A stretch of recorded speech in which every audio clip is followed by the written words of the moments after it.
차가운 도시의 아침 공기를 가르며 유성그룹의 플래그십 세단이 미끄러지듯 나아갔다.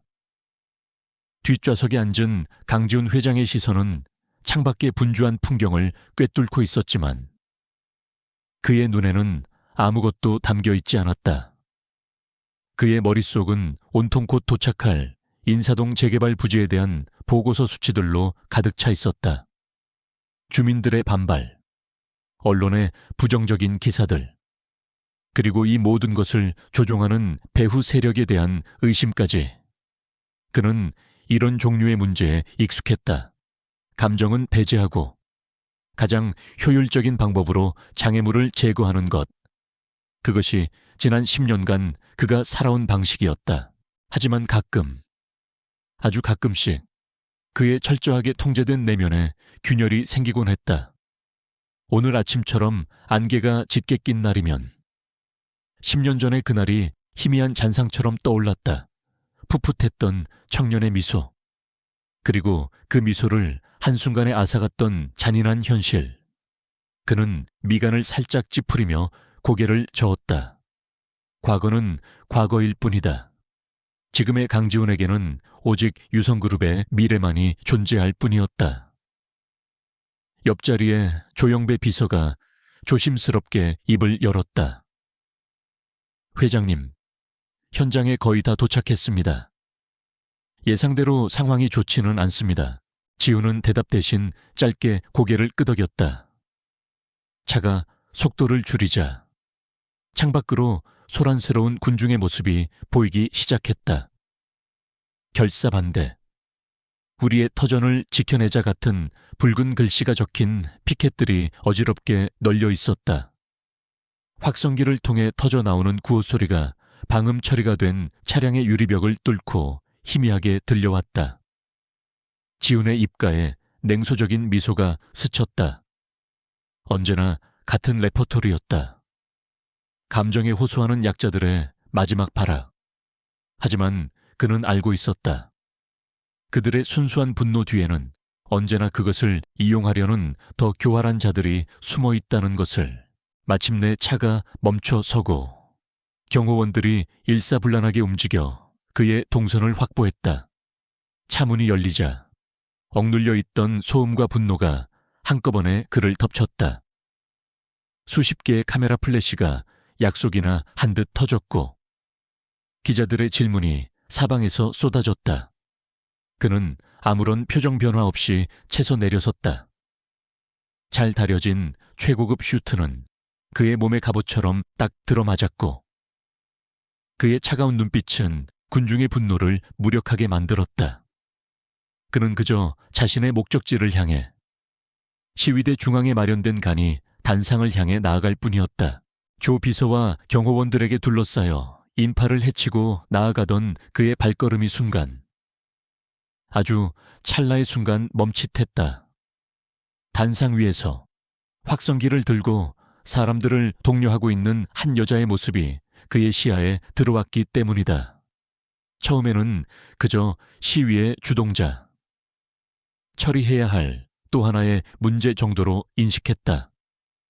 하지만 바람이 불어와 그녀의 머리카락을 흩날렸을 때, 그리고 그녀가 결연한 표정으로 고개를 들어 외치는 옆모습이 드러났을 때, 지훈의 심장이 쿵 하고 바닥으로 떨어지는 듯한 충격을 받았다. 10년이었다. 그의 세상에서 그 어떤 색채도 존재하지 않았던, 오직 흑백의 논리만이 지배했던 길고 긴 시간. 그 시간 동안 단 한 번도 잊으려 노력하지 않은 적이 없었던 얼굴. 하지만 단 한순간도 완벽하게 잊어본 적 없었던 얼굴. 그 얼굴이 지금 그의 눈앞에 있었다. 10년의 세월이 흘렀지만 그녀는 여전했다.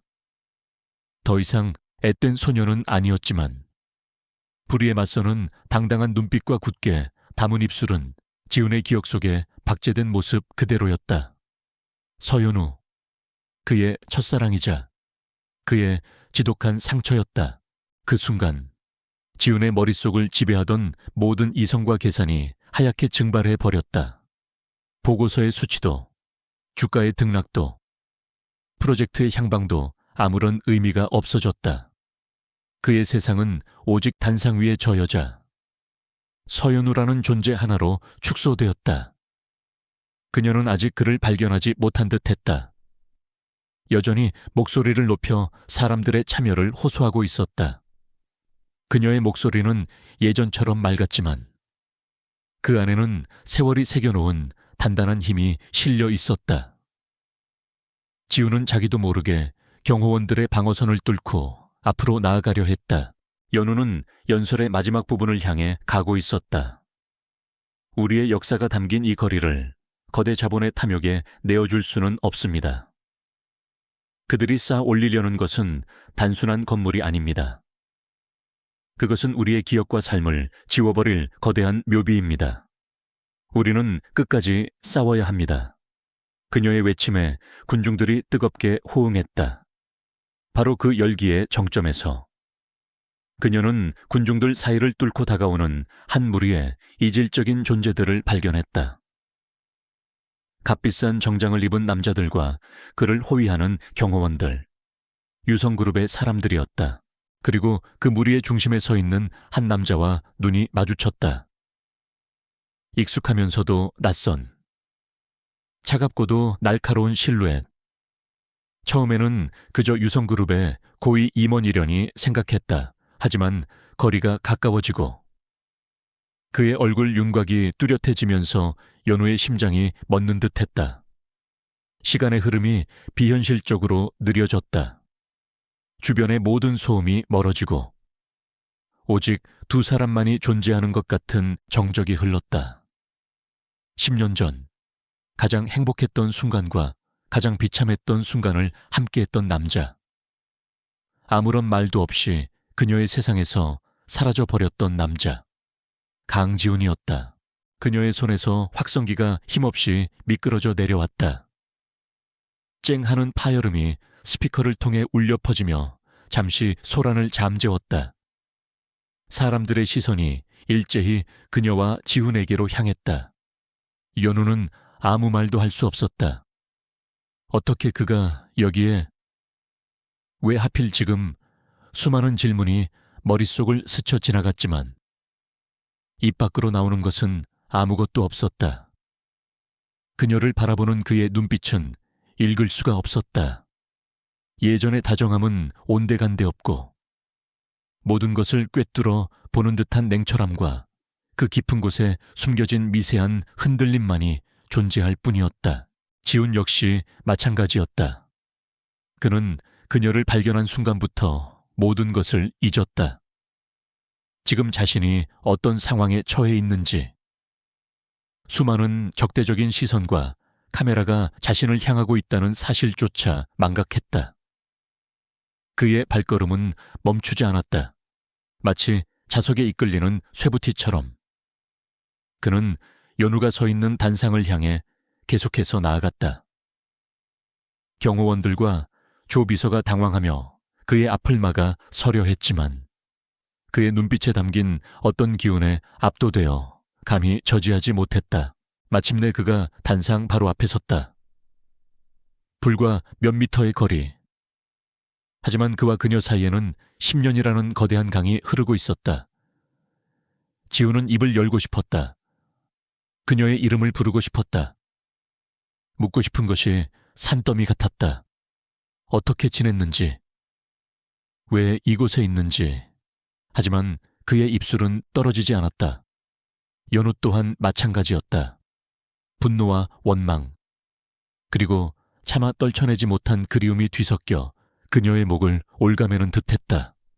왜 돌아왔냐고, 왜 이제 와서 내 앞에 나타났냐고 소리치고 싶었다. 두 사람 사이의 침묵의 대치는 시위 현장의 소란 속에서 기묘한 섬을 만들어냈다. 사람들은 영문을 모른 차에 두 사람을 번갈아 쳐다볼 뿐이었다. 유성그룹의 냉혈한 회장과 그에 맞서는 시위대의 대표, 누구도 상상하지 못했다. 그 두 사람이 서로의 인생에 가장 깊은 흔적을 남긴 존재였다는 것을 기억의 잿더미 속에서 꺼진 줄 알았던 불씨가 다시 타오르기 시작하고 있었다. 그것이 희망의 불씨일지, 아니면 모든 것을 불태워버릴 파멸의 불씨일지는 아무도 알 수 없었다. 지우는 천천히 손을 들어 올리려는 듯한 미세한 움직임을 보였다. 그녀에게 닿고 싶었다. 이것이 현실인지, 아니면 과거의 망령이 만들어낸 환상인지 확인하고 싶었다. 하지만 그의 이성이 가까스로 고삐를 잡아챘다. 지금은 때가 아니었다. 이곳은 더더욱 아니었다. 그는 간신히 감정을 억누르고 그의 입에서 나온 첫 마디는 그가 의도했던 것과는 전혀 다른 차갑고 공식적인 목소리였다. 책임자와 이야기하고 싶습니다. 이곳의 대표가 누구입니까? 그의 목소리는 연우의 심장을 날카롭게 파고들었다. 마치 지난 10년의 세월을 완벽하게 부정당한 기분이었다. 그녀는 입술을 깨물며 간신히 정신을 차렸다. 그래. 그는 이제 유성그룹의 회장 강지훈이었다. 그녀가 알던. 따뜻하고 다정했던 강지훈은 이미 10년 전에 죽었다. 그녀는 떨리는 다리에 힘을 주며 똑바로 섰다. 그리고는 차갑게 식은 눈으로 그를 마주보며 대답했다. 제가 책임자입니다. 유성그룹 강지훈 회장님. 그녀는 그의 직함을 일부러 힘주어 말했다.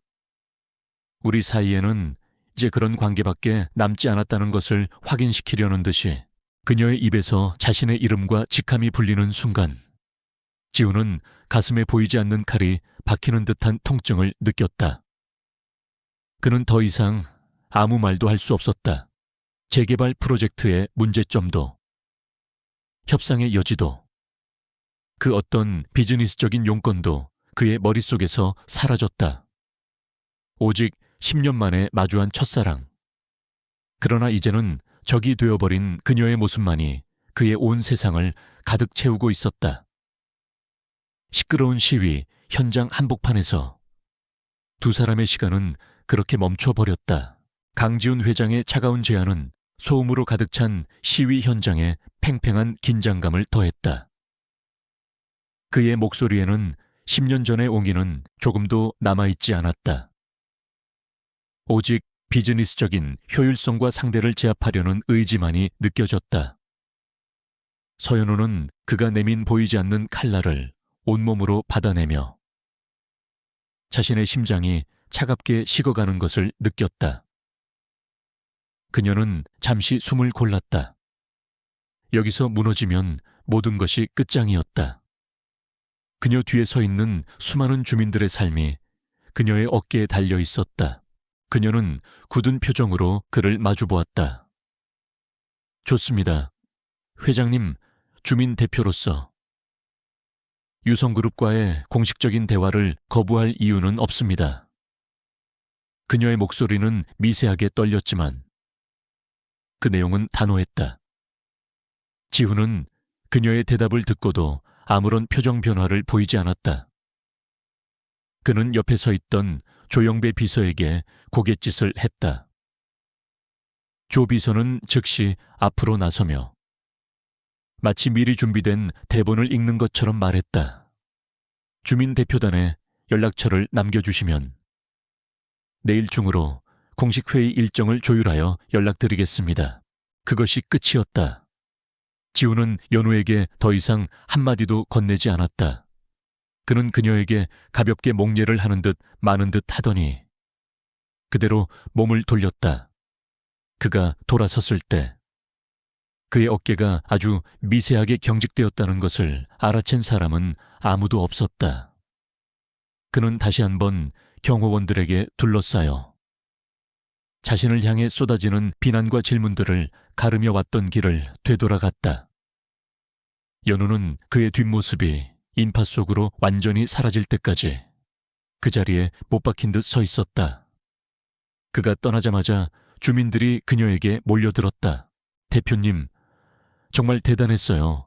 그 거만한 회장놈 코를 납작하게 해줬어요. 사람들의 칭찬과 격려가 쏟아졌지만 연우의 귀에는 아무것도 들리지 않았다. 그녀는 간신히 미소를 지으며 사람들을 안심시켰지만 온몸의 힘이 빠져나가는 것을 느꼈다. 강지훈, 그 이름 세 글자가 그녀의 내면을 다시 한번 핥히고 지나갔다. 그녀가 지난 10년간 필사적으로 잊으려 했던, 그러나 단 한순간도 잊지 못했던 그 이름이 이제는 그녀가 지켜야 할 모든 것을 파괴하려는 거대한 권력이 되어 돌아왔다. 차가운 침묵이 흐르는 세단 안에서 강지훈은 넥타이를 거칠게 잡아당겼다. 차문이 닫히자마자 그를 짓누르던 냉철한 회장의 가면이 산산조각 났다. 그는 눈을 감았다. 그러자 어둠 속에서 서연우의 얼굴이 선명하게 떠올랐다. 10년 전 햇살 좋은 오후의 인사동 거리. 앳된 얼굴의 연우가 그의 손을 잡고 골목길을 누비던 모습. 그녀의 웃음소리가 아직도 귓가에 생생했다. 지훈아, 나중에 우리가 어른이 되면 이 거리만큼은 꼭 그대로 있었으면 좋겠어. 그녀의 말은 순수한 소망이었다. 그 순수했던 기억은 곧바로 다른 기억에 의해 잠식당했다. 어둡고 무거운 서재. 그의 아버지이자 선대 회장이었던 강만철 회장의 분노에 찬 얼굴. 그리고 테이블 위로 내던져진 서연우와 그녀의 가족들 사진이 담긴 서류 봉투. 내게는 유성그룹의 미래가 걸려있다. 그런 근본도 없는 계집애 때문에 모든 것을 망칠 셈이냐. 아버지의 목소리는 지훈의 심장에 비수처럼 박혔다. 그는 그때 아무런 힘이 없었다. 사랑을 지키기에는 너무 어렸고 현실의 무게를 감당하기에는 너무나 나약했다. 결국 그는 연우를 버리는 길을 택했다. 아니, 그녀를 지키기 위해 그녀를 떠나는 길을 택했다고 스스로를 위로했다. 그는 그녀에게 상처를 주고 가장 잔인한 방식으로 이별을 고했다. 그 대가로 그는 유성그룹의 후계자 자리를 지켰고 아버지가 원하는 정략 결혼 상대와 약혼했으며 마침내 이 자리까지 올랐다. 모든 것을 가졌지만 그는 단 한순간도 행복하지 않았다. 서연우를 잃은 세상은 그에게 무채색의 감옥과도 같았다. 그런데 이제 와서 바로 그 그녀가 그의 앞을 가로막고 서 있는 것이다. 같은 시각, 연우는 주민들의 환호를 뒤로하고 자신의 작은 작업실로 돌아왔다. 낡은 한옥을 개조한 그녀의 공간은 재개발 계획에 맞서기 위한 자료들과 건축 모형들로 가득 차 있었다. 그녀는 힘없이 의자에 주저앉았다. 책상 한쪽 구석에는 먼지가 쌓인 작은 액자가 놓여 있었다. 교복을 입은 10대 시절의 지훈과 그녀가 환하게 웃고 있는 사진이었다. 그녀는 액자를 들어 손으로 먼지를 닦아냈다. 사진 속의 소녀는 더 이상 세상에 존재하지 않았다. 그녀의 눈에서 뜨거운 눈물이 흘러내렸다. 분노와 슬픔, 배신감과 그리움이 뒤섞인 감정의 폭풍이 그녀를 휩쓸었다. 왜 하필 그였을까? 왜 그녀의 삶을 송두리째 흔들어 놓고 사라졌던 그가 이제 와서 그녀의 마지막 남은 터전마저 빼앗으려 하는 것일까? 그녀는 눈물을 닦고 일어섰다. 더 이상 약하게 울고만 있을 수는 없었다. 그녀는 이제 혼자가 아니었다. 그녀는 이 거리를 지켜야만 했다. 그것은 단순히 건물 몇 채를 지키는 싸움이 아니었다. 그것은 강지훈이라는 남자가 지워버리려고 하는 그녀의 과거와 현재, 그리고 미래 전체를 지키는 싸움이었다. 한편 유성그룹 본사 최고층에 위치한 부회장실에서는 박태민이 거대한 화면으로 방금 전의 소동을 지켜보고 있었다. 그는 지훈의 숙부이자 유성그룹의 2인자였다. 화면 속에서 조카인 지훈이 냉정하게 상황을 정리하고 돌아서는 모습을 보며 그의 입가에 만족스러운 미소가 번졌다. 역시 자신이 키운 인물다웠다. 감정에 휘둘리지 않고 오직 목표만을 향해 나아가는 냉철함. 인사동 재개발 프로젝트는 그가 수년간 공들여온 거대한 계획의 일부였다. 하지만 카메라가 단상 위에 홀로 남겨진 서연우의 얼굴을 클로즈업 했을 때 박태민의 미소는 순식간에 사라졌다. 그는 화면을 향해 몸을 기울이며 눈을 가늘게 떴다. 낯익은 얼굴이었다. 그는 비서를 호출했다. 방금 뉴스에 나온 저 여자, 시위 주동자. 이름이 뭔가 잠시 후 비서가 보고했다. 서연우라고 합니다. 건축가이고 이 지역 문화 보존 운동을 이끌고 있습니다. 박태민은 그 이름을 나지막이 읊조렸다. 서연우, 10년 전 그가 직접 지훈의 곁에서 떼어냈던 그 이름이었다. 그의 표정이 차갑게 굳어졌다. 하필이면 그녀가 나타나다니. 이것은 단순한 우연이 아닐 수도 있었다. 그는 즉시 자신의 수에게 전화를 걸었다. 그의 목소리는 뱀처럼 차갑고 교활했다. 서연우라는 여자를 조사해. 지난 10년간의 모든 행적을 샅샅이 뒤져. 그리고 강 회장의 동태도 예의주시해. 옛 유령이 되살아나서 그의 발목을 잡는 일은 없어야 할 테니. 전화를 끊은 박태민은 의자에 깊숙이 몸을 묻었다. 그의 계획에 변수가 생겼다.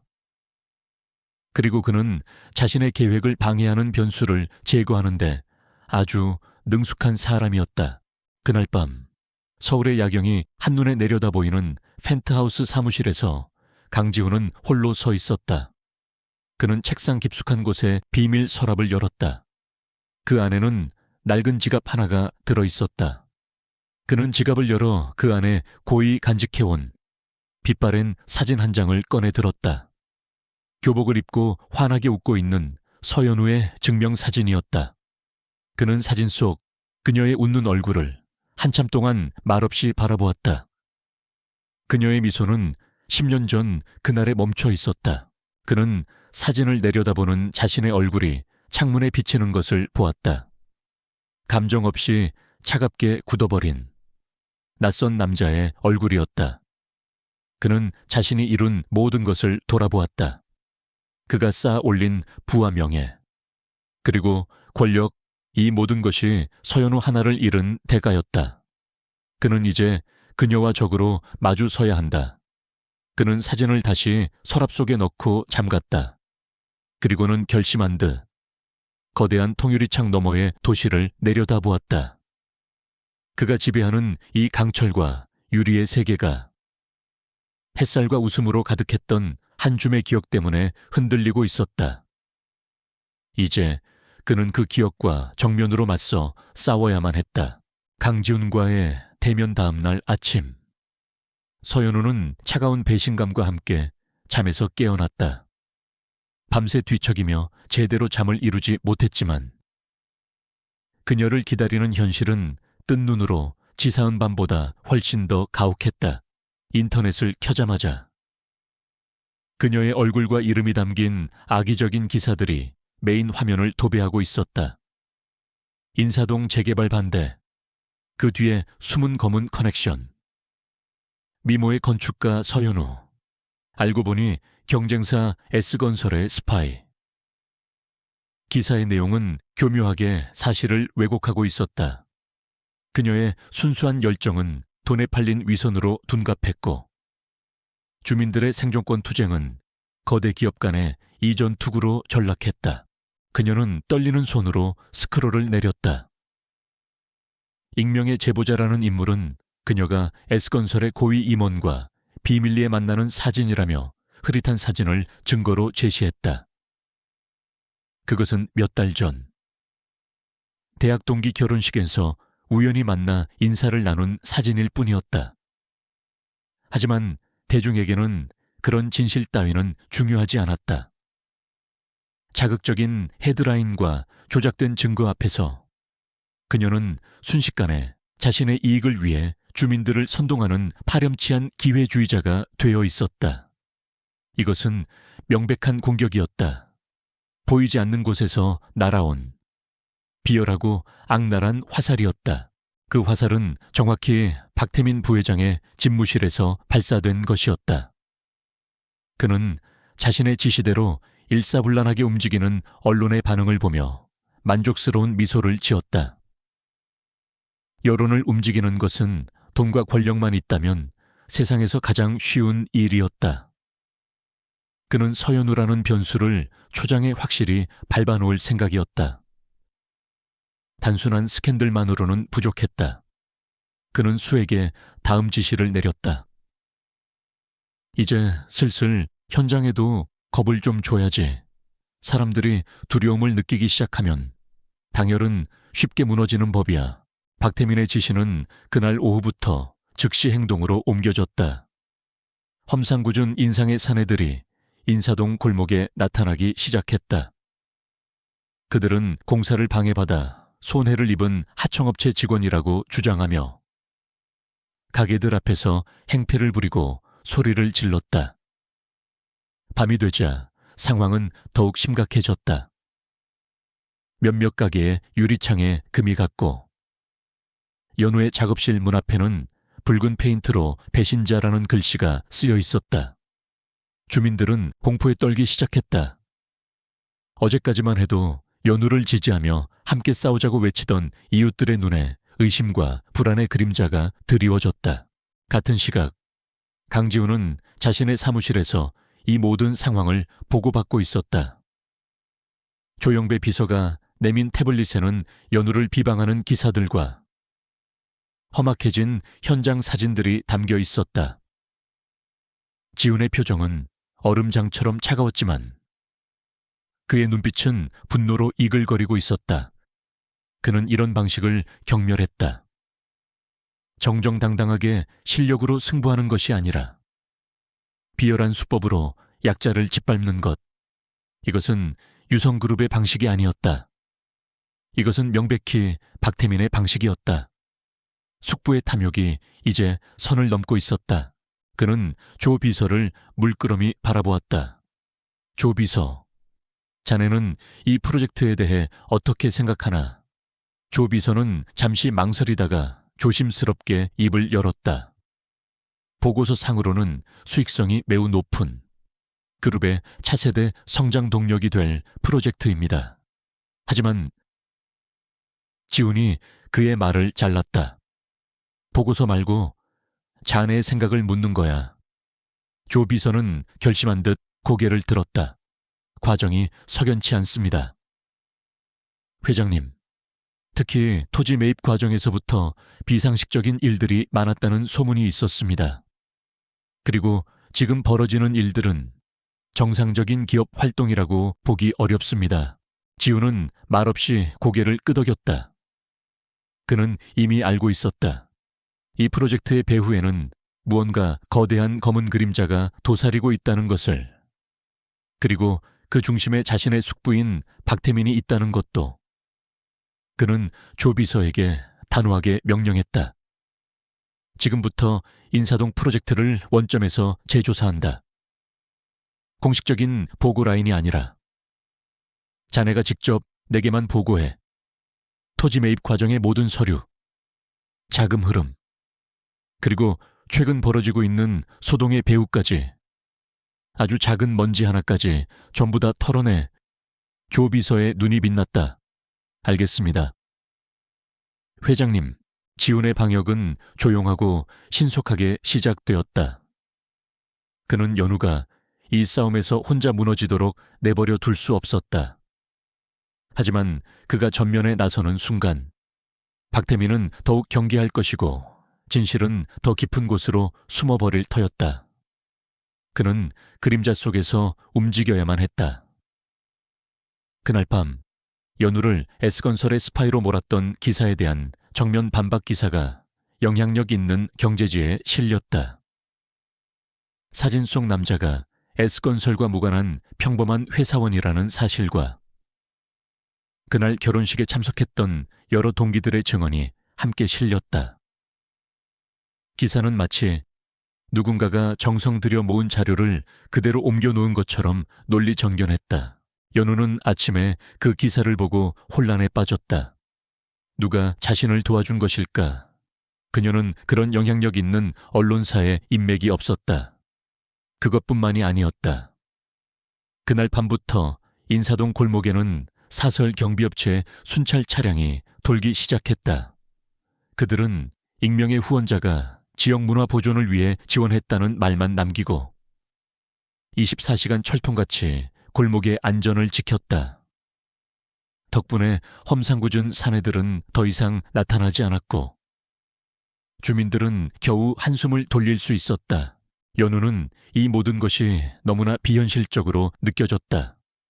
체계적인 공격과 그에 맞춘 듯한 완벽한 방어. 마치 보이지 않는 거대한 손이 이 모든 판을 조종하고 있는 것 같았다. 그녀의 머릿속에 한 사람의 얼굴이 떠올랐다. 강지훈. 이런 엄청난 자금과 정보력을 동원할 수 있는 사람은 그밖에 없었다. 하지만 왜 자신의 프로젝트를 방해하는 적을 왜 그가 돕는단 말인가? 그의 진짜 속셈은 무엇일까? 그가 자신을 동정하는 것일까? 아니면 이 모든 것이 더 큰 계획을 위한 기만일까?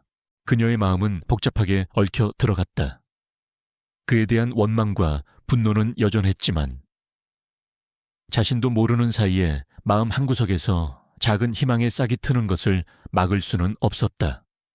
어쩌면, 아주 만약에 10년 전 그녀가 알던 강지훈이 아주 조금은 남아있는 것이 아닐까. 하지만 그녀는 곧 고개를 저었다. 헛된 기대는 더 큰 상처를 낳을 뿐이다. 그는 적이다. 그녀는 자신에게 다시 한번 되뇌었다. 그는 자신의 모든 것을 빼앗으려는 적일 뿐이라고. 며칠 후 유성그룹에서 보낸 공식적인 회의 날짜가 통보되었다. 연우는 주민 대표들과 함께 결전의 장소로 향했다. 회의실 문을 열고 들어서는 순간 그녀는 상석에 앉아있는 강지훈과 다시 마주쳤다. 그의 눈빛은 여전히 차가웠고 그의 표정에서는 아무런 감정도 읽을 수 없었다. 마치 며칠간 벌어졌던 소동과 그녀를 향한 보이지 않는 도움 따위는 전혀 모르는 사람처럼.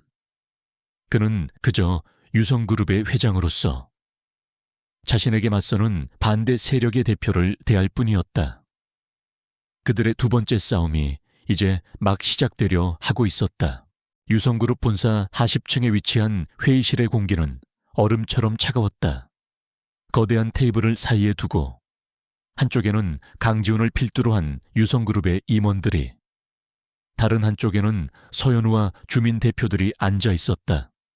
지훈의 옆자리에는 그의 숙부인 박태민 부회장이 여유로운 미소를 띤 채 앉아 있었지만 그의 눈은 상대를 평가하는 매처럼 날카롭게 빛나고 있었다.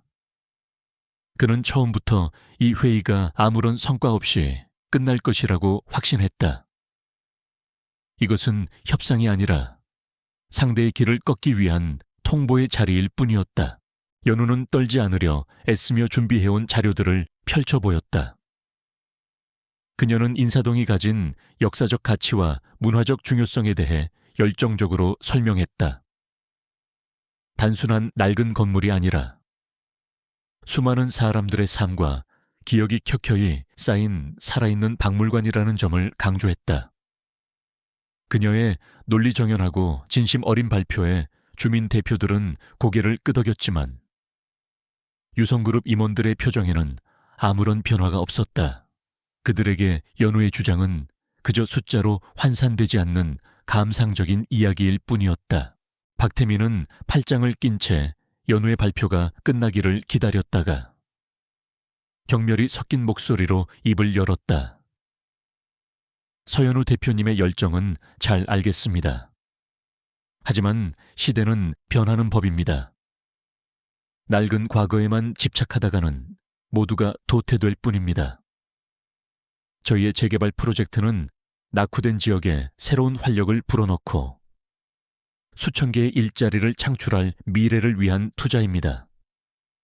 몇몇 사람들의 추억 때문에 도시 전체의 발전을 가로막는 것이 과연 옳은 일일까요? 그의 말은 부드러웠지만 그 안에는 주민들의 삶을 하찮게 여기는 오만함이 가득했다. 회의는 처음부터 평행선만을 달렸다. 연우와 주민들이 감성과 명분을 내세우면 유성그룹은 철저히 경제 논리와 데이터를 들이밀었다. 그 과정에서 강지훈은 거의 침묵을 지켰다. 그는 양측의 주장을 들으며 서류를 검토할 뿐 자신의 의견을 거의 내비치지 않았다. 연우는 그런 그의 태도에 더욱 화가 치밀었다. 저 남자는 도대체 무슨 생각을 하고 있는 것일까? 이 모든 상황을 그저 즐기고 있는 것일까? 결국 회의는 아무런 소득 없이 끝났다. 지우는 자리에서 일어나며 마지막으로 공식적인 한마디를 던졌다. 양측의 의견 차이가 크다는 것을 확인했습니다.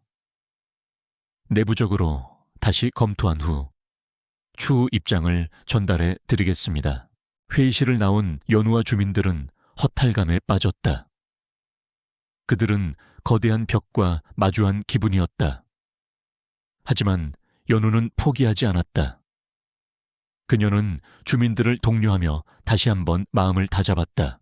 이럴 줄 알았잖아요. 쉽게 물러설 거라고 생각하지 않았습니다. 우리는 우리의 방식대로 계속 싸워야 해요. 그녀의 굳은 의지에 주민들도 다시 힘을 냈다. 그들은 다시 인사동으로 돌아가 자신들의 싸움을 이어나가기로 결심했다. 하지만 그들은 알지 못했다. 그들을 기다리는 것은 훨씬 더 교활하고 위험한 함정이라는 것을. 며칠 뒤 평온을 되찾은 듯했던 인사동에 끔찍한 사건이 발생했다. 모두가 잠든 깊은 밤, 재개발 부지에 포함된 낡은 목조 건물에서 화재가 발생한 것이다. 불길은 순식간에 번져나가 밤하늘을 붉게 물들였다. 다행히 평소 비어있던 건물이라 인명피해는 없었지만 주민들이 받은 충격과 공포는 엄청났다. 소방차의 사이렌 소리와 사람들의 비명소리가 뒤섞여 골목은 아수라장이 되었다. 연우는 소식을 듣자마자 현장으로 달려갔다. 그녀는 주민들을 대피시키고 소방관들을 도우며 뜬 눈으로 밤을 지새웠다. 경찰의 초기 조사 결과는 오래된 전선의 누전으로 인한 사고로 잠정 결론 내려졌다. 하지만 연우는 그것이 단순한 사고가 아니라고 확신했다. 불이 시작된 지점과 번져나간 속도가 너무나 부자연스러웠다. 이것은 명백한 방화였다. 그들의 투쟁 의지를 꺾고 그들을 공포로 몰아넣기 위한 비열한 경고. 그녀는 치를 떨었다. 유성그룹이, 아니 그 배후의 누군가가 이제는 사람의 목숨을 위협하는 선까지 넘어버린 것이다. 그녀는 무력감에 주저앉고 싶었지만 그럴수록 더욱 강해져야 한다고 스스로를 채찍질했다. 그날 새벽, 화재 현장의 연기가 채 가시지 않은 시간, 강지훈이 홀로 현장에 나타났다. 그는 조영배 비서로부터 보고를 받자마자 한달음에 달려온 것이었다. 새까맣게 타버린 건물의 뼈대와 매캐한 영이 냄새가 그의 코를 찔렀다. 그의 얼굴은 분노로 굳어 있었다. 이것은 숙부. 박태민의 짓이 분명했다. 협박과 여론 조작이 통하지 않자 결국 가장 극단적인 방법을 사용한 것이다. 이것은 단순한 사업이 아니라 범죄였다. 그는 더 이상 이 상황을 방관할 수 없었다. 그는 잿더미 속에서 망연자실한 표정으로 서 있는 연우를 발견했다. 그녀의 얼굴은 검댕으로 얼룩져 있었고 아름다웠던 머리카락은 연기에 그을려 엉망이었다. 하지만 그녀의 눈빛만은 꺼지지 않는 불꽃처럼 여전히 살아있었다. 지우는 천천히 그녀에게 다가갔다. 그의 발소리를 들은 연우가 고개를 들었다. 그녀의 눈에는 경계심과 저기가 가득했다. 왜 왔죠? 당신들 작품을 감상하러 온 건가요? 회장님, 그녀의 목소리는 날카로웠다. 지우는 그녀의 비난을 굳이 변명하지 않았다. 그는 타버린 건물을 한번 바라본 뒤 진지한 목소리로 말했다. 이거 사고가 아니라는 거 당신도 알고 있겠지. 연우는 놀란 눈으로 그를 쳐다보았다. 그가 이 사실을 인정할 줄은 몰랐다. 지우는 한 걸음 더 다가섰다. 그의 눈빛은 회의실에서와는 완전히 달랐다. 그 안에는 깊은 고뇌와 분노, 그리고 연우를 향한 복잡한 감정이 뒤섞여 있었다. 내부에도 괴물이 살고 있어. 내가 통제할 수 없는 이 프로젝트를 위해서라면 무슨 짓이든 할 괴물. 그는 연우를 똑바로 바라보며 그의 인생에서 가장 어려운 제안을 건넸다. 나와 손을 잡읍시다. 서연우 씨, 일시적인 동맹을 맺는 겁니다. 당신은 밖에서, 나는 안에서 이 프로젝트의 비리를 파헤치는 겁니다. 당신이 가진 현장의 정보와 증거들을 내게 줘. 나는 내가 가진 모든 힘과 정보를 이용해 배후를 밝혀내겠어. 만약 이 프로젝트에 단 하나의 불법이라도 연루되어 있다는 증거를 찾아낸다면 유성그룹 회장의 이름을 걸고 내 손으로 이 모든 것을 중단시키겠다고 약속하지. 연우는 그의 제안에 큰 충격을 받았다. 적과 손을 잡으라니, 자신을 배신했던 남자와 다시 한번 손을 잡으라니, 말도 안 되는 소리였다. 하지만 그녀는 이성적으로 판단해야 했다. 화재 사건 이후 그녀는 깨달았다. 이 싸움은 그녀와 주민들의 힘만으로는 이길 수 없다는 것을. 상대는 돈과 권력을 이용해 사람의 목숨까지 위협하는 자들이었다.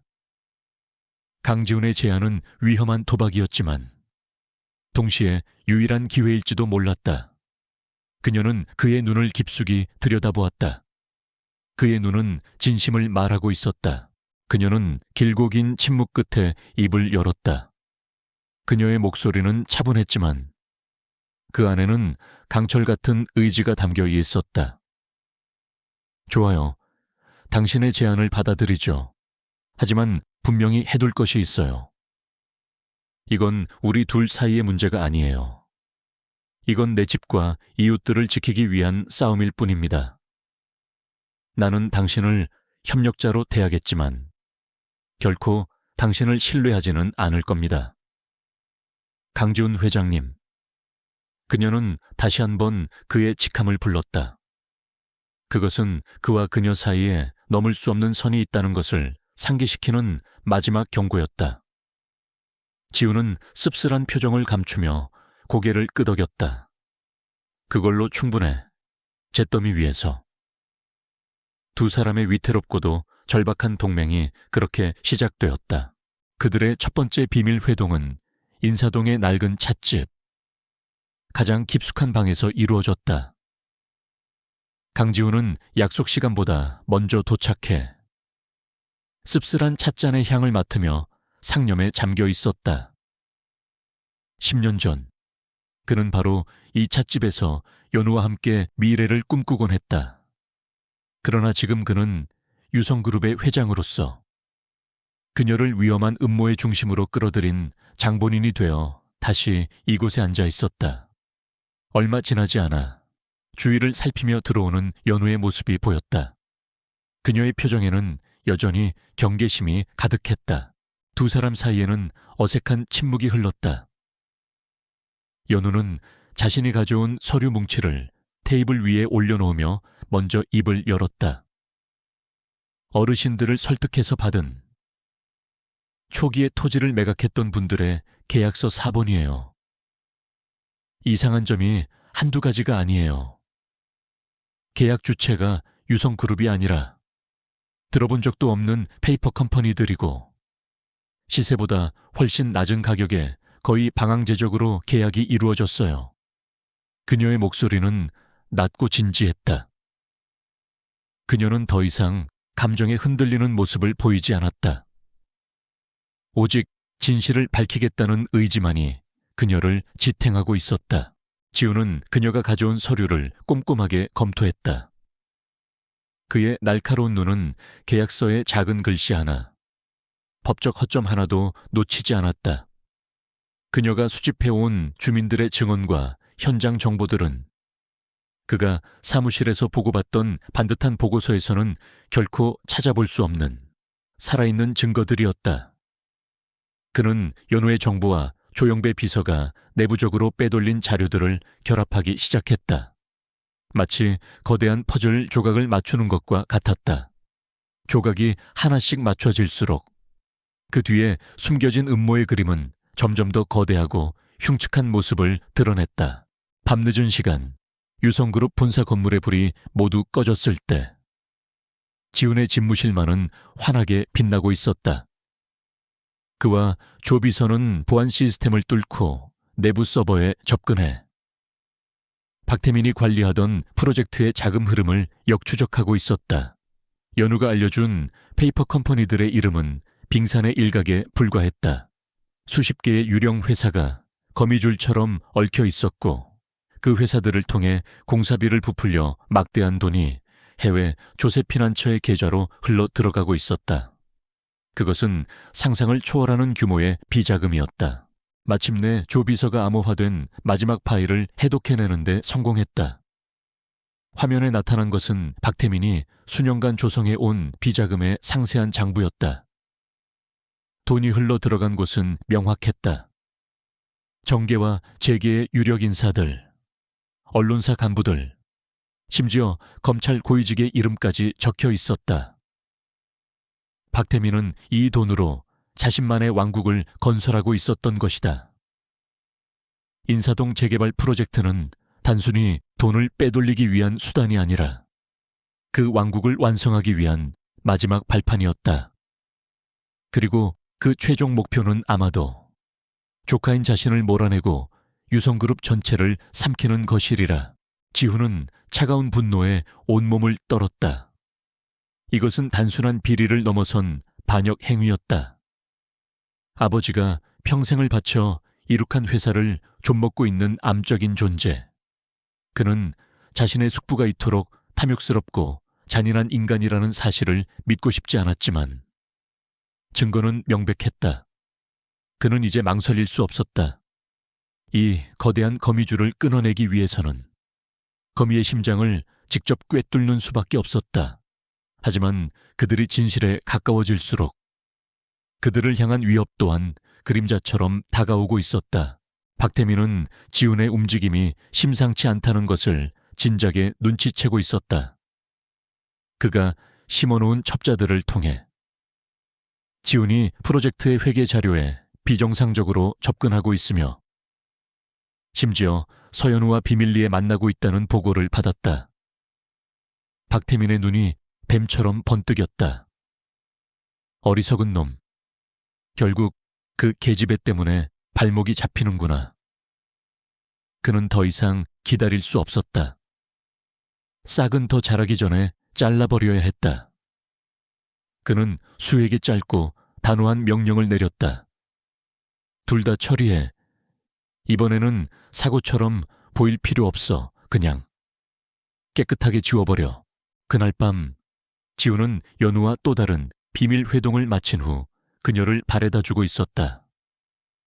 차 안에서 두 사람은 방금 확인한 비자금 장부에 대해 심각하게 논의하고 있었다. 이 정도 증거라면 이사회를 움직일 수 있습니다. 하지만 상대는 연우가 말을 잇는 순간 지훈의 표정이 돌변했다. 그가 룸미러를 통해 뒤에서 무서운 속도로 달려오는 거대한 덤프트럭을 발견한 것이다. 늦은 밤, 텅 빈 도로에서 저렇게 질주하는 것은 명백한 이상 신호였다. 꽉 잡아 지훈의 외침과 동시에 그는 핸들을 미친 듯이 꺾었다. 끼익 하는 굉음과 함께 차가 도로를 벗어나며 아슬아슬하게 트럭을 피했다. 하지만 트럭은 멈추지 않고 집요하게 그들의 차를 다시 한번 들이받으려 돌진했다. 그때부터 목숨을 건 추격전이 시작되었다. 지훈의 냉철한 회장으로서의 모습은 온데간데 없었다. 그의 눈은 오직 앞을 향해 있었고 그의 모든 신경은 연우를 보호해야 한다는 단 하나의 본능에 집중되어 있었다. 그는 평소에 그답지 않게 거친 욕설을 내뱉으며 현란한 운전 실력으로 복잡한 도심의 골목길을 질주했다. 연우는 비명을 지를 정신도 없이 의자를 꽉 붙잡고 있었다. 그녀의 눈에 비친 것은 10년 전 그녀가 사랑했던 장난기 많고 자유분방했던 강지훈의 모습이었다. 냉철한 사업가에 가면 뒤에 숨겨져 있던 그의 야성적인 본능이 극한의 위기 상황 속에서 터져 나온 것이다. 몇 분 같은 몇 시간이 흐른 후 지훈은 마침내 트럭을 따돌리고 차를 한적한 공사장 공터에 세웠다. 그는 거친 숨을 몰아쉬며 핸들에 이마를 기댔다. 그의 손은 미세하게 떨리고 있었다. 정적이 흘렀다. 두 사람은 아무 말도 하지 않았지만 방금 겪은 죽음의 공포가 차 안을 가득 메우고 있었다. 잠시 후 지훈이 몸을 일으켜 연우를 바라보았다. 그의 목소리는 아까의 흥분이 가라앉지 않은 채 거칠게 떨리고 있었다. 괜찮아, 다친 데는 없어. 그의 눈에는 그녀를 향한 걱정과 안타까움이 가득 담겨 있었다. 연우는 그 눈빛을 마주하는 순간 지난 10년간 쌓아왔던 원망의 벽이 한순간에 무너져 내리는 것을 느꼈다. 그는 여전히 그녀를 걱정하고 있었다. 그는 그녀의 어깨를 붙잡았다. 그의 손길은 다급하고도 간절했다. 내가 있는 한 누구도 당신을 다치게 두지 않아. 절대로. 그의 낮은 목소리는 흔들림 없는 약속이었다. 그 순간 그들은 더 이상 회장과 시위대표가 아니었다. 위태로운 동맹관계도 아니었다. 그들은 거대한 악에 맞서 서로의 등을 지켜주어야 하는 운명 공동체였다. 이제 모든 의심은 사라졌다. 박태민이 자신들을 죽이려 했다는 것은 명백한 사실이었다. 지훈은 곧바로 조 비서에게 전화를 걸었다. 그의 목소리는 강철처럼 차갑고 단단했다. 조 비서, 안전가옥을 준비해. 지금부터. 서연우 씨는 나와 함께 있는다. 강지훈의 차는 서울의 화려한 불빛을 뒤로하고 어둠 속으로 빨려 들어가듯 해안 도로를 달렸다. 차 안에는 무거운 침묵만이 감돌았다. 방금 전에 격렬한 추격전이 남긴 아드레날린은 점차 가라앉았고 그 자리에는 차가운 현실과 10년간 묵혀온 감정의 응어리만이 남았다. 창밖으로는 빗방울이 하나둘씩 떨어지기 시작하더니 이내 거센 폭풍으로 변해 세상을 집어삼킬 듯이 울부짖었다. 마치 두 사람의 혼란스러운 마음을 대변하는 것 같았다. 한참을 달려 도착한 곳은 해변 절벽 위에 위태롭게 서 있는 낡은 별장이었다. 10년 넘게 사람의 발길이 닿지 않은 듯 건물 전체가 짙은 어둠과 세월의 덮개에 잠겨 있었다. 지훈이 차에서 내려 굳게 닫힌 철문을 열자 녹슨 경첩이 비명을 질렀다. 연우는 말없이 차에서 내려 그를 따랐다. 그녀는 이곳을 기억했다. 10년 전 여름 지훈과 함께 가장 행복한 시간을 보냈던 그들만의 비밀 장소였다.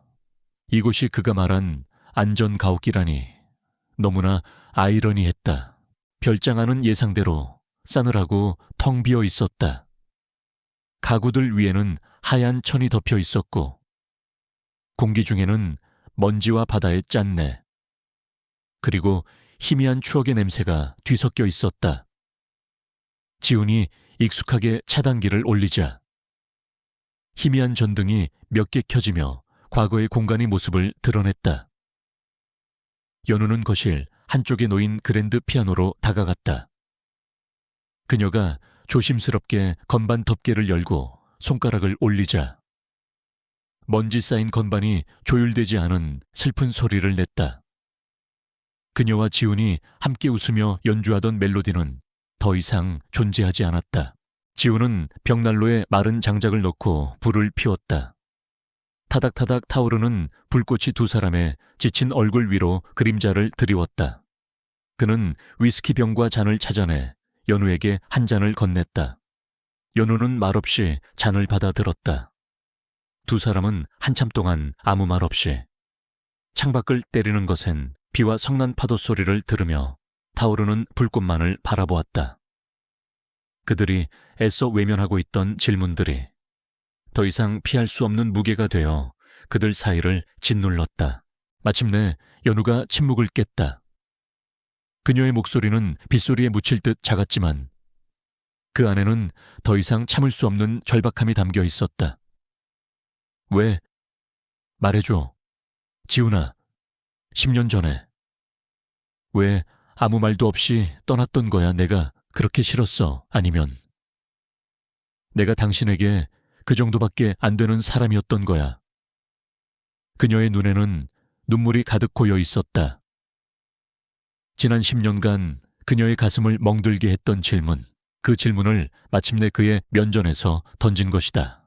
지훈은 오랫동안 기다렸다는 듯, 그리고 오랫동안 두려워했다는 듯 눈을 감았다. 그는 천천히 입을 열었다. 그의 목소리는 깊은 후회와 고통으로 잠겨 있었다. 싫어서가 아니었어. 당신이 내게 전부였으니까. 그래서 떠나야만 했어. 그는 10년 전 그날의 기억을 꺼내놓기 시작했다. 그의 아버지가 쓰러지시고 그룹의 경영권이 위태로워졌을 때 그의 숙부인 박태민이 자비로운 후원자인 척 그에게 접근했던 날의 이야기를, 박태민은 그에게 유성그룹을 지키기 위해서는 강력한 동맹이 필요하며 그러기 위해서는 국내 굴지의 금융그룹 딸과의 정략 결혼이 필수적이라고 설득했다. 어린 지훈이 연우와의 사랑을 이유로 거절하자 박태민의 표정은 차갑게 변했다. 그는 서류 봉투 하나를 지훈의 앞에 던졌다. 그 안에는 연우와 그녀의 가족들에 대한 모든 정보가 담겨 있었다. 작은 건축사무소를 운영하시던 그녀의 아버지, 평범한 주부였던 어머니, 그리고 학생이었던 그녀의 동생까지. 박태민은 차가운 목소리로 말했다. 선택해라. 지훈아, 이 보잘것없는 계집애 하나를 위해 그룹 전체를 위험에 빠뜨릴 것이냐?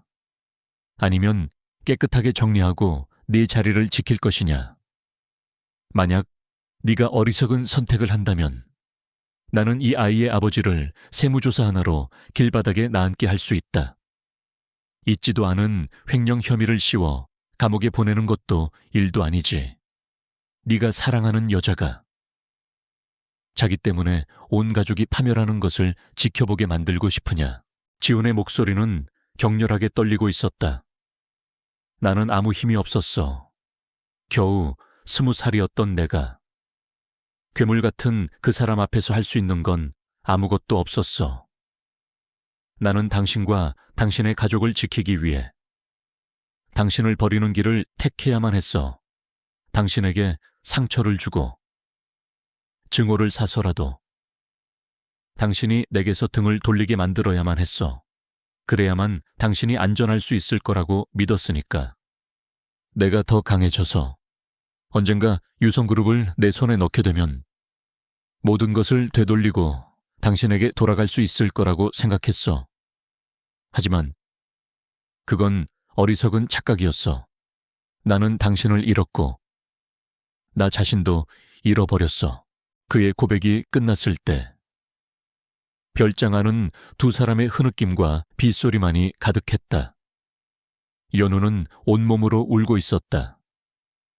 지난 10년간 그녀를 지배했던 분노와 원망이 그의 고통스러운 진실 앞에서 눈 녹듯이 사라졌다. 그가 겪었을 고독과 절망이 그녀를 지키기 위해 혼자 짊어져야 했을 그 무거운 짐이 파도처럼 그녀에게 밀려왔다. 그녀는 그를 증오했던 것이 아니었다. 그녀는 그를 너무나도 그리워하고 있었던 것이다. 지우는 고개를 들지 못했다. 죄책감이 그의 어깨를 짓누르고 있었다. 그때 연우가 자리에서 일어나 그에게 다가갔다. 그녀는 그의 앞에 무릎을 꿇고 떨리는 손으로 그의 얼굴을 감쌌다. 눈물로 젖은 그의 얼굴과 그녀의 얼굴이 마주보았다. 바보. 왜 혼자 다 짊어지려고 했어? 왜 나한테 아무 말도 안 했어? 나도 당신이랑 같이 싸울 수 있었는데. 그녀의 목소리는 원망이 아닌 깊은 슬픔과 안타까움으로 가득 차 있었다. 지우는 그제야 그녀의 눈을 보며 그녀의 이름을 불렀다. 연우야. 서연우. 그의 목소리는 10년의 세월을 뛰어넘어 그녀를 사랑했던 20살 청년의 목소리로 돌아와 있었다. 그는 그녀를 힘껏 끌어안았다. 연우도 그의 등을 끌어안았다. 두 사람의 몸은 차가웠지만 서로의 천이 상처 입은 영혼을 녹이기 시작했다. 창밖의 폭풍우는 어느새 거짓말처럼 멎어 있었다.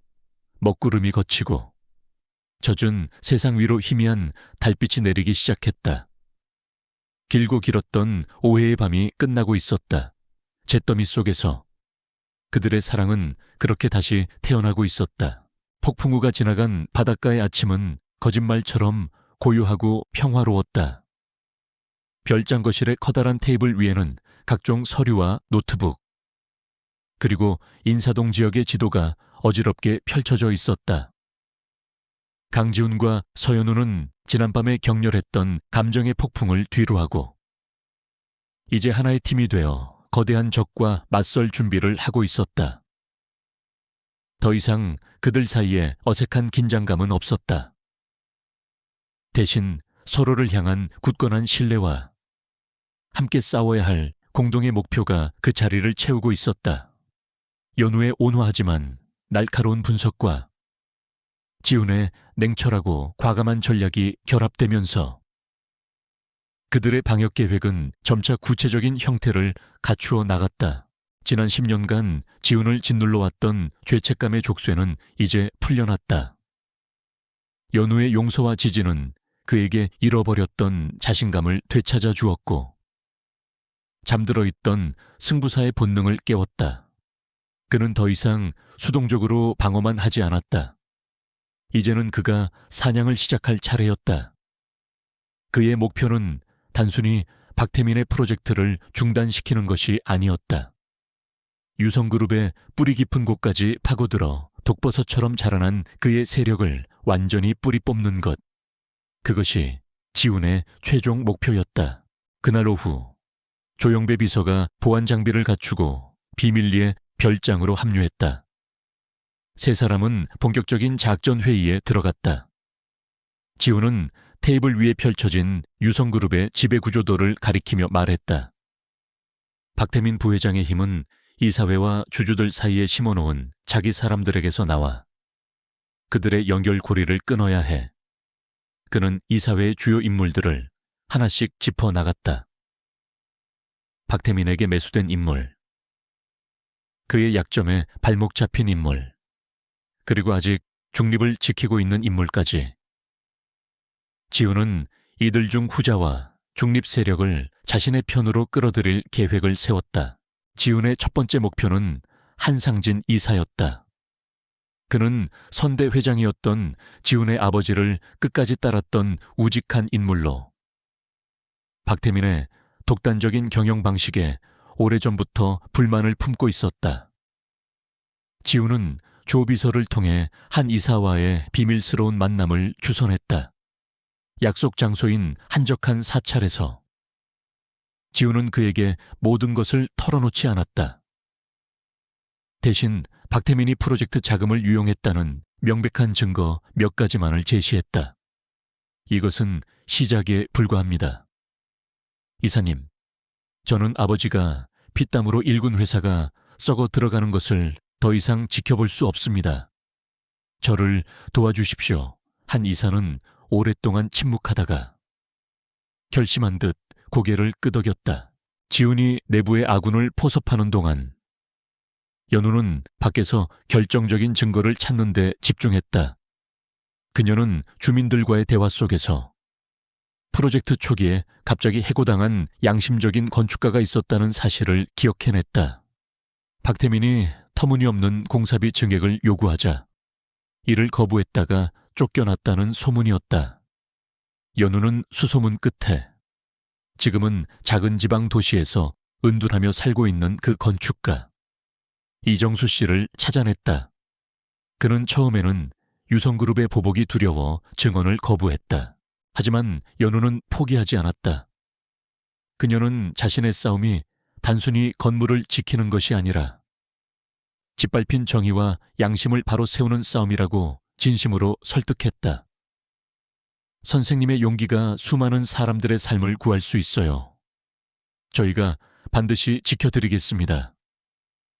그녀의 진심 어린 눈빛에 이정수 건축가의 마음도 움직이기 시작했다. 그는 오랫동안 보관해왔던 서류 가방을 꺼내왔다.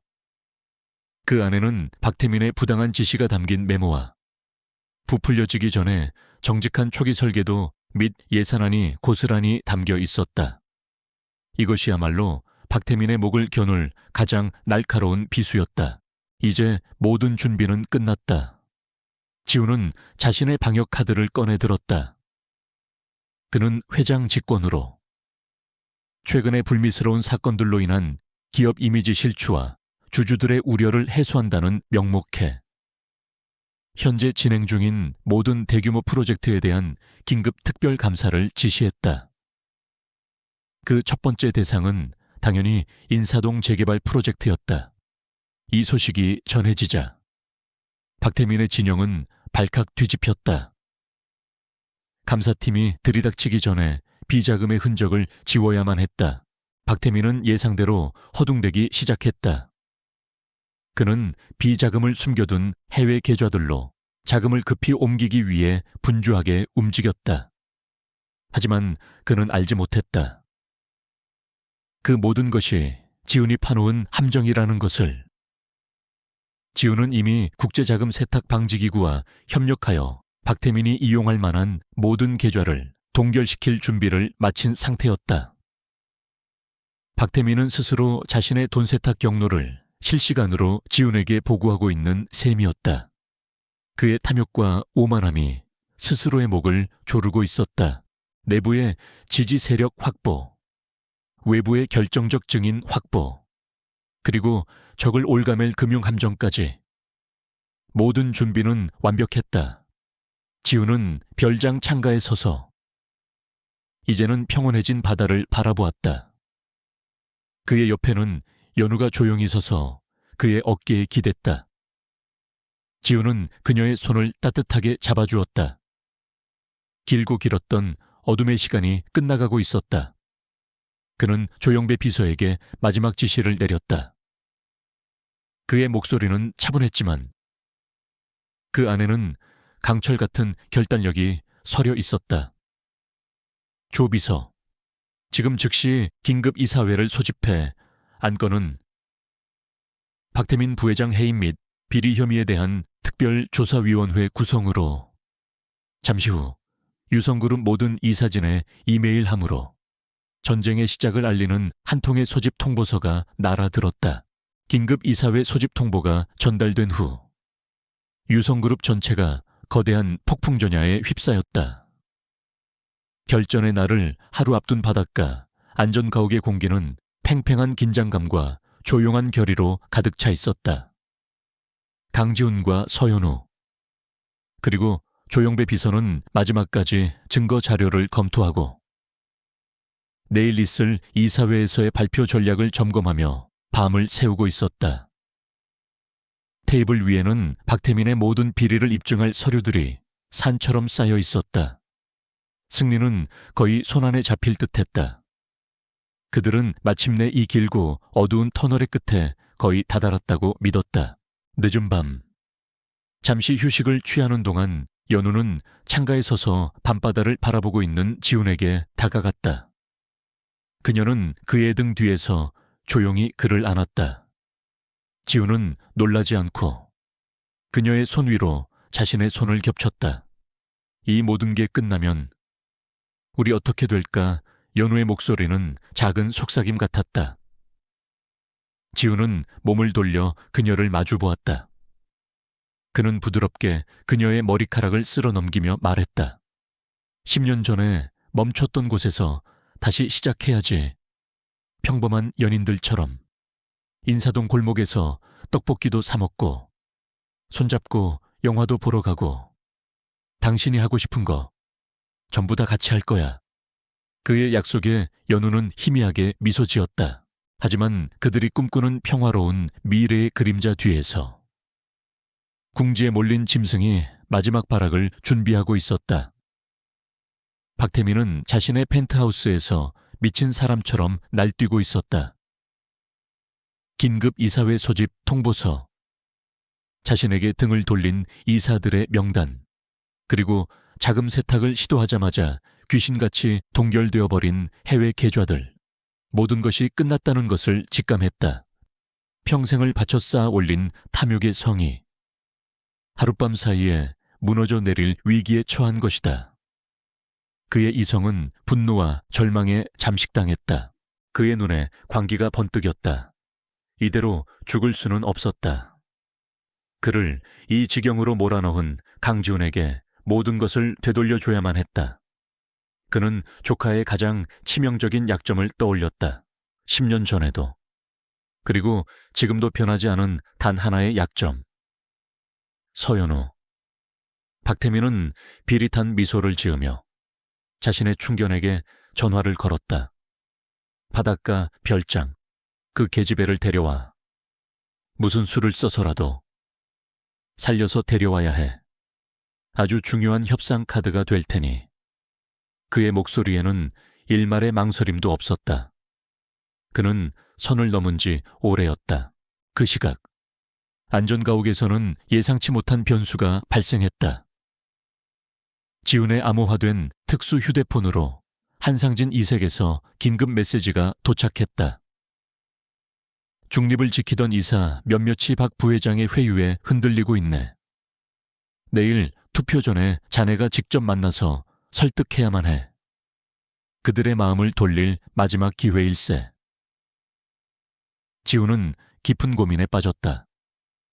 이 중요한 순간에 연우의 곁을 떠나고 싶지 않았다. 하지만 이사회의 표결이 무산되면 모든 것이 수포로 돌아갈 수도 있었다. 연우는 그의 고뇌를 읽고 그의 손을 잡으며 말했다. 다녀와요. 여긴 조 비서님도 있고. 괜찮을 거예요. 마지막까지 방심하면 안 되잖아요. 우린 거의 다 왔어요. 그녀의 믿음직한 눈빛에 지훈은 결국 결심을 굳혔다. 그는 조 비서에게 신신당부하며 경비를 강화시킨 뒤 연우의 이마에 짧게 입을 맞추고 별장을 나섰다. 1시간이면 돼. 금방 돌아올게. 그 약속이 끔찍한 후회의 말이 될 줄은 꿈에도 모른 채 지훈이 떠나고 약 30분이 지났을까. 별장의 고요함을 깨고 칠흑 같은 어둠 속에서 여러 개의 그림자가 소리 없이 다가왔다. 그들은 전문적으로 훈련된 용병들이었다. 순식간에 별장의 보안 시스템이 무력화되었고 육중한 현관문이 거친 소리를 내며 부서져 나갔다. 조영배 비서가 총을 들고 맞섰지만 수적으로 역부족이었다. 그는 연우를 지키기 위해 필사적으로 싸웠지만 결국 수적 열세를 극복하지 못하고 쓰러졌다. 연우는 비명을 지르는 대신 기지를 발휘해 비상벨을 누르려 했지만 등 뒤에서 덮쳐온 괴한에게 제압당하고 말았다. 의식이 흐려지기 직전 그녀의 눈에 들어온 것은 테이블 위에 흩어져 있는 지훈과 함께 준비했던 희망의 증거들이었다. 그녀는 결코 포기하지 않으리라. 마지막까지 싸우리라 다짐하며 어둠 속으로 빠져들었다. 지훈이 별장으로 돌아왔을 때 그를 맞이한 것은 지옥과도 같은 광경이었다. 부서진 문, 난장판이 된 거실, 그리고 피를 흘리며 쓰러져 있는 조영배 비서, 그의 심장이 쿵 하고 바닥으로 떨어졌다. 그는 미친 사람처럼 연우의 이름을 부르며 별장 안을 헤맸지만 그녀의 흔적은 어디에도 없었다. 그의 머릿속이 하얗게 비어버렸다. 10년 전의 악몽이 훨씬 더 끔찍한 형태로 재현되고 있었다. 그때 그의 주머니에서 휴대폰이 울렸다. 발신자 표시 제한. 그는 떨리는 손으로 통화 버튼을 눌렀다. 수화기 너머로 박태민의 승리에 찬 광기 어린 목소리가 들려왔다. 내 선물이 마음에 드나? 조카 네가 사랑하는 여자는 지금 내 손에 있다. 지훈의 이성이 끊어졌다.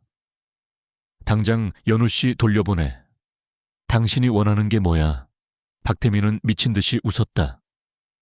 내가 원하는 것 간단해. 내일 아침까지.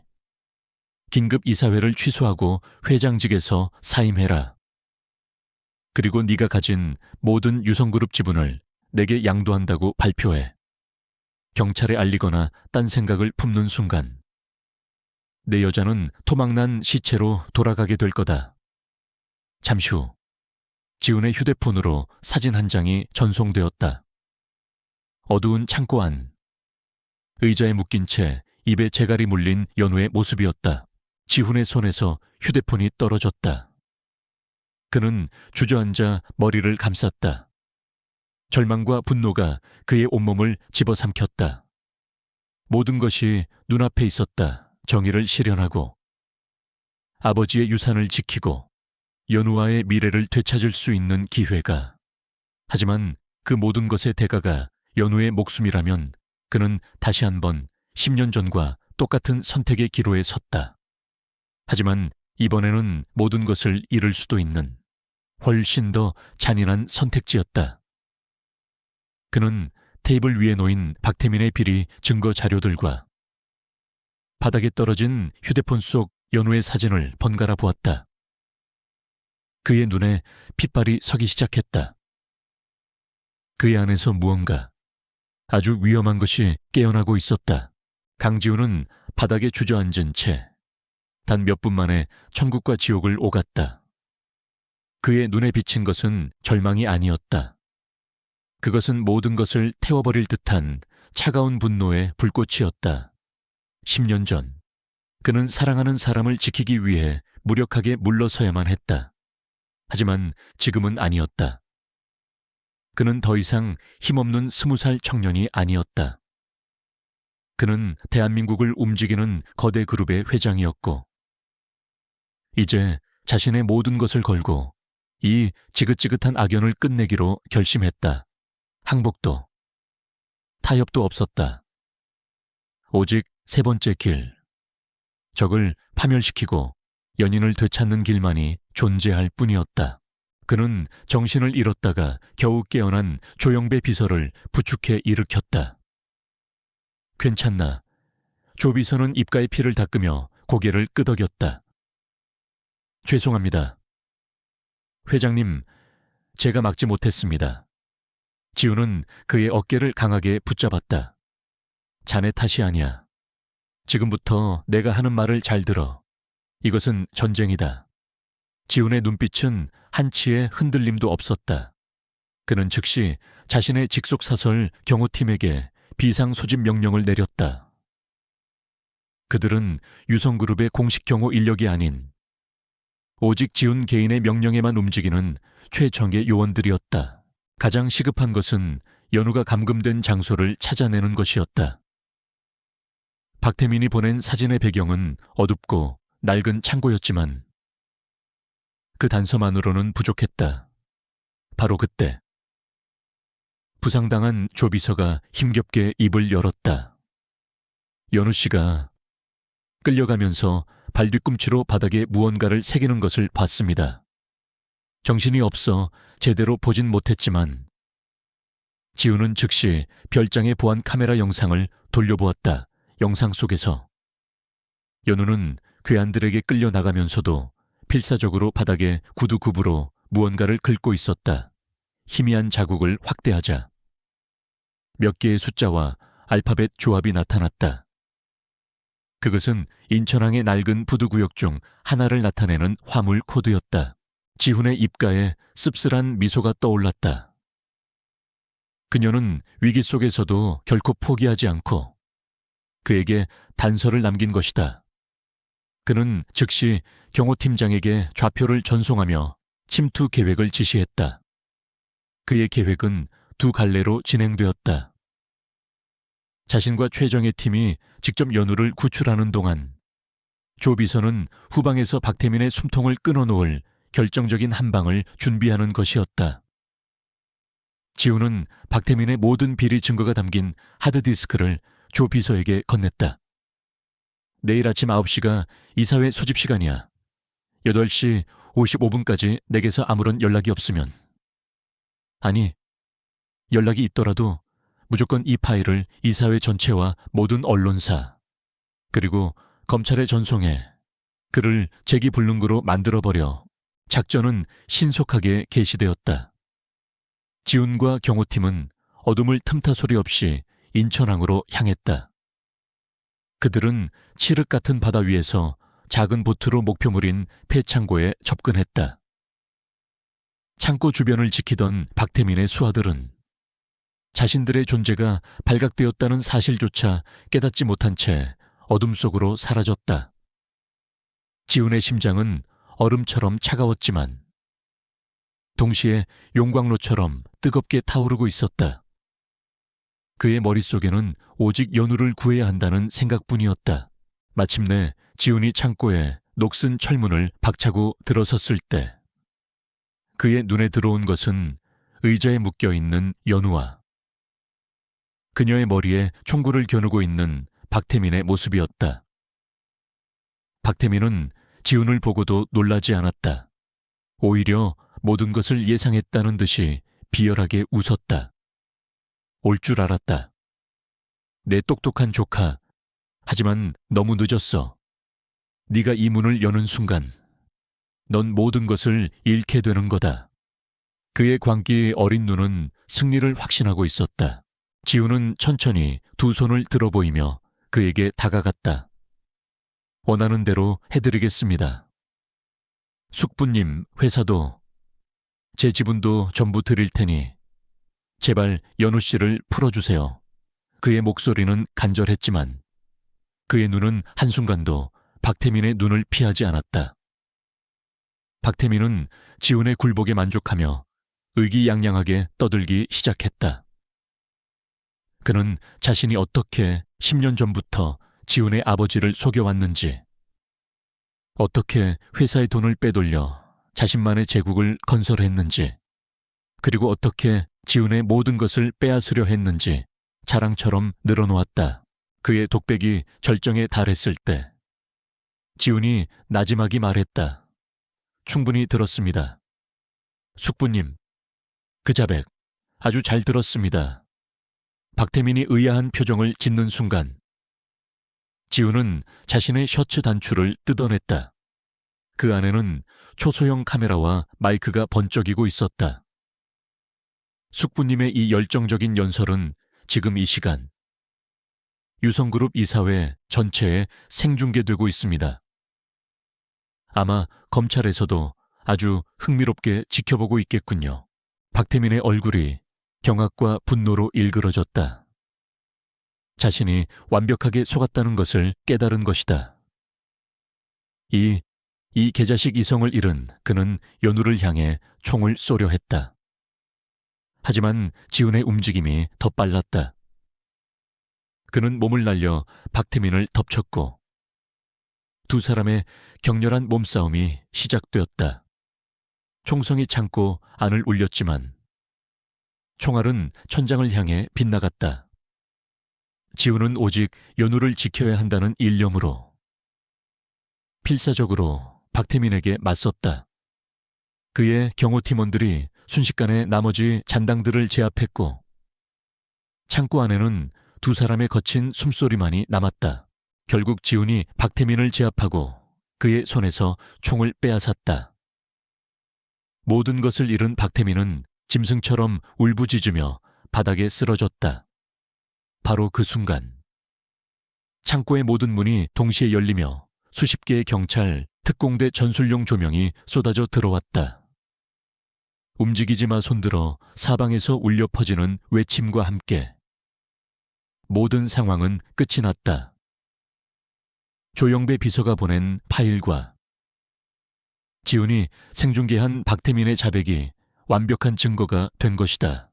지훈은 쓰러진 박태민에게는 눈길도 주지 않고 곧장 연우에게 달려가 그녀를 묶고 있던 밧줄을 풀어주었다.